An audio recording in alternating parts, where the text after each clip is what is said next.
Oke, kita mulai. Surat terbuka dengan judul Hakim tidak melanggar etik, tuduhan pihak-pihak yang takut kalah. Assalamualaikum warahmatullahi wabarakatuh. Salam sejahtera untuk kita semua. Salam Om Swastiastu, Namo Buddhaya, salam kebajikan. Saya, Ari Bias, merasa perlu menyampaikan beberapa hal kepada masyarakat dan keprihatinan saya atas situasi yang berkembang saat ini. Seperti kita ketahui, perkara nomor 92 PDT Sus _2024 PN Niaga Jakarta Pusat ini sedang menunggu putusan kasasi di Mahkamah Agung Republik Indonesia. Namun, di tengah proses yang belum selesai, muncul pemberitaan dari berbagai media massa elektronik dan media sosial terkait pernyataan Ketua Komisi 3 DPR RI yang meminta Badan Pengawas Mahkamah Agung untuk memeriksa hakim yang menangani perkara ini atas dugaan pelanggaran etik dan perilaku hakim yang diduga memeriksa dan mengadili tidak sesuai dengan ketentuan perundang-undangan. Nah, menyikapi peristiwa tersebut, awalnya saya cukup terkejut dengan pemberitaan tersebut, tapi kemudian setelah saya pelajari, akhirnya saya tidak mempermasalahkan kesimpulan RDPU Komisi 3 tersebut. Bahkan saya menyambutnya dengan positif, karena diharapkan dapat mendorong percepatan proses hukum yang sedang berjalan ini, selama seluruh langkah yang diambil tetap dilakukan secara benar, adil, transparan, dan sesuai dengan ketentuan hukum yang berlaku. Tetapi ada beberapa catatan terhadap peristiwa tersebut, yaitu: 1. Saya meyakini bahwa Negara Kesatuan Republik Indonesia menganut prinsip trias politika, yaitu pemisahan kekuasaan antara legislatif, eksekutif, dan yudikatif. Prinsip ini termuat dalam pasal 24 Undang-Undang Dasar Negara Republik Indonesia tahun 1945 serta dalam Undang-Undang Nomor 48 tahun 2009 tentang kekuasaan kehakiman. Oleh karena itu, segala bentuk intervensi dari lembaga legislatif terhadap lembaga yudikatif, terutama terhadap hakim yang menangani perkara tertentu, baik yang sedang berjalan maupun yang telah diputus, apalagi ini adalah perkara perdata, merupakan tindakan yang mencederai prinsip negara hukum dan mengganggu independensi kekuasaan kehakiman. 2. Saya percaya bahwa rapat dengar pendapat umum RDPU yang diselenggarakan oleh DPR RI, Komisi 3 DPR RI, adalah salah satu bentuk fungsi pengawasan DPR untuk menampung aspirasi dan keluhan masyarakat terkait suatu permasalahan yang bertujuan untuk memberikan informasi, masukan, dan rekomendasi kepada pihak yang berwenang, bukan untuk membuat keputusan yang mengikat secara hukum. Saya percaya bahwa RDPU semestinya dilakukan dengan adil dan imparsial, dengan menghadirkan juga perwakilan dari pencipta lagu, agar dapat diberi ruang untuk didengar juga keterangan dan pendapatnya, agar tidak terjadi persepsi dan opini di masyarakat yang terkesan tidak adil dan memihak. Apalagi pencipta lagu adalah pihak yang sejatinya secara nyata dirugikan dan dilanggar hak-haknya dalam perkara ini.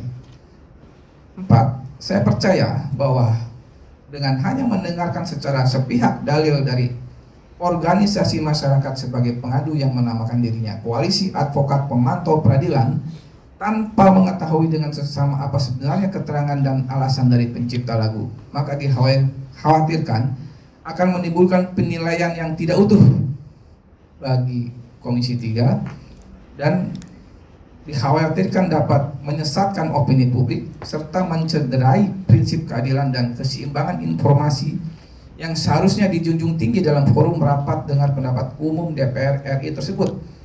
Dan hal yang terburuk adalah dapat merugikan nama baik hakim-hakim yang dilaporkan dan merugikan pihak pencipta lagu yang bersengketa. Apalagi jika kita lihat Koalisi Advokat Pemantau Peradilan ini adalah bukan sebagai pihak dalam perkara ini dan juga bukan dari pelaku industri musik. 5. Saya percaya bahwa kesimpulan RDPU semestinya tidak mengikat karena bukan merupakan produk hukum yang memiliki kekuatan mengatur, melainkan hanya bersifat rekomendatif sebagai bagian dari fungsi pengawasan DPR RI. 6. Saya percaya bahwa berdasarkan Peraturan Mahkamah Agung Nomor 9 Tahun 2016, apabila suatu pengaduan diajukan semata-mata karena keberatan terhadap pertimbangan yuridis hakim dan substansi putusan pengadilan, maka pengaduan tersebut seharusnya tidak dapat ditindaklanjuti. 7. Saya sependapat dengan pernyataan Ketua Komisi 3 DPR RI bahwa putusan dalam perkara perdata tidak bersifat erga omnes atau tidak berlaku untuk semua orang, tetapi hanya mengikat pada pihak yang terlibat dan yang pada sengketa perkara tersebut. 8. Saya pahami bahwa kesimpulan RDPU terkait dugaan terjadinya pelanggaran kode etik dan pedoman perilaku hakim pada Pengadilan Negeri Jakarta Pusat yang memeriksa dan mengadili perkara nomor 92 yang diduga tidak sesuai dengan ketentuan perundang-undangan merupakan pernyataan yang masih bersifat dugaan atau belum tentu terbukti kebenarannya secara hukum. Jadi jangan digiring seolah-olah itu hakim sudah melanggar kode etik atau diartikan sebagai hakim sudah terbukti bersalah. Masih bersifat dugaan. Kemudian perlu saya tegaskan terkait materi pokok perkara yang sudah diuji sesuai mekanisme pengadilan yang saat ini masih banyak yang simpang siur. Pada intinya saya jelaskan sebagai berikut. 1.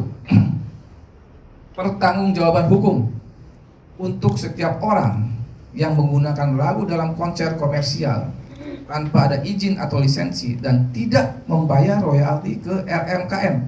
Nah, ini banyak yang dihilangkan nih, informasi tidak membayar royalti ke RMKM ini banyak dihilangkan. Nah, jadi banyak yang tidak sesuai, informasinya tidak akurat. Nah, kedua, dalam gugatan ini pelaku pertunjukan adalah sebagai tergugat dan penyelenggara acara adalah sebagai turut tergugat. Jadi penyelenggaranya acaranya ada di situ, di pengadilan itu ada, dan dibawa juga sampai sekarang kasasi juga ada. 3. Bukti-bukti yang saya serahkan di persidangan dan telah diuji sah, yaitu A. Surat pencatatan ciptaan dari JCKI bahwa bilang saja itu benar adalah ciptaan saya. B. Poster-poster konser dan media sosial terkait konser tersebut. C. Video-video konser. D. Surat rekomendasi dari RMKM. E. Video somasi terbuka bersama RMKM. Jadi saya melibatkan RMKM. F. Kartu anggota RMKKCI. G. Surat kuasa anggota RMKKCI. H. Keterangan tercatat dari penyelenggara acara. Ya, ada keterangan tercatat dari penyelenggara acara. 4. Keterangan saksi dari komisioner RMKM. 5. Keterangan saksi ahli dari profesor guru besar dari Fakultas Hukum Universitas Indonesia. Kemudian terkait denda pelanggaran hak cipta sebesar 1,5 miliar, saya ingin meluruskan bahwa angka yang telah diputuskan oleh Pengadilan Niaga Jakarta Pusat itu bukan nilai royalti. Di Komisi DPR itu, RDP itu saya masih mendengar 1,5 miliar itu bayar royalti. Itu keliru. Bahwa angka itu adalah bukan royalti, bukan denda pidana. Itu adalah denda atas kerugian. Karena ini kan perdata, denda atas kerugian. Tolong bisa membedakan antara pembayaran royalti dan denda kerugian.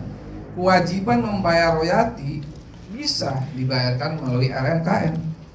Tapi ketika royalti tidak dibayarkan dan izin pun tidak ada, maka mutlak telah terjadi pelanggaran hak cipta. Mutlak. Mekanisme gugatan perdata diatur di Undang-Undang Dasar, di Undang-Undang Nomor 28 Tahun 2012 tentang hak cipta, ada di pasal 99, pasal 100, pasal 101, pasal 102, pasal 103, pasal 104, dan pasal 105. Silakan dibaca. Itu mekanisme gugatan perdata. Sedangkan sanksi pidana diatur di pasal 113 ayat 2. Jadi dalam Undang-Undang Hak Cipta ini boleh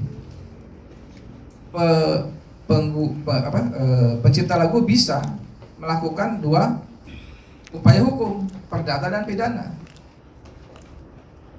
seluruh pertimbangan hakim sudah sangat jelas dan teliti berdasarkan bukti-bukti yang seluruhnya sah dan berdasarkan keterangan para saksi, serta sudah menguji dalil-dalil dan argumentasi hukum yang disampaikan oleh penggugat dan tergugat. Dan dalam hal keterangan para saksi ahli yang menurut pengadu itu diabaikan, majelis hakim sudah mempertimbangkan di dalam putusannya seluruh keterangan para saksi ahli tersebut, baik saksi ahli yang dihadirkan oleh penggugat maupun tergugat. Yang saya tahu dalam persidangan kemarin tergugat menghadirkan 2 saksi ahli. Itu pun ada di putusan dan hakim pertimbangkan, jadi tidak diabaikan. Cuman masalah hakim menilai, menerima atau menyampingkan itu wewenang hakim, bukan pelanggaran kode etik. Itu yang harus dipahami. Terakhir, pada kesempatan ini saya ingin menghimbau kepada publik, media, dan lembaga-lembaga negara untuk 1, menjaga independensi peradilan. 2, menegakkan peradilan yang bersih dari intervensi manapun dan sportif mengikuti proses hukum sesuai mekanisme yang sah. 3, tolong tunjukkan di mana di dalam Undang-Undang Nomor 28 Tahun 2014 dan di dalam PP 56 Tahun 2021 terdapat ketentuan bahwa yang wajib izin dan membayar royalti adalah penyelenggara acara. Silakan tunjukkan. Karena yang tercantum adalah setiap orang, di mana didefinisikan di pasal 1 ayat 7 sebagai orang, perseorangan, atau badan hukum. Jadi tidak hanya dikhususkan untuk satu pihak aja, tidak dikhususkan untuk penyanyi, tidak dikhususkan untuk penyelenggara acara, setiap orang. Oke. Sebagai penutup, saya sebagai pencipta lagu yang sejak 2 tahun lalu sampai detik ini masih memperjuangkan haknya. Ini bukan sekadar soal uang, tapi soal keadilan dan penegakan hukum terhadap perlindungan karya cipta. Dan hak cipta adalah hak konstitusional pencipta yang wajib dilindungi oleh negara. Saya tidak takut kalah. Tapi saya takut hukum tidak ditegakkan. Saya tidak takut pendapat yang berbeda. Saya tidak takut berdebat. Tapi saya takut hakim tidak bebas memutuskan. Terima kasih. 24 Juni 2025, Ari Bias.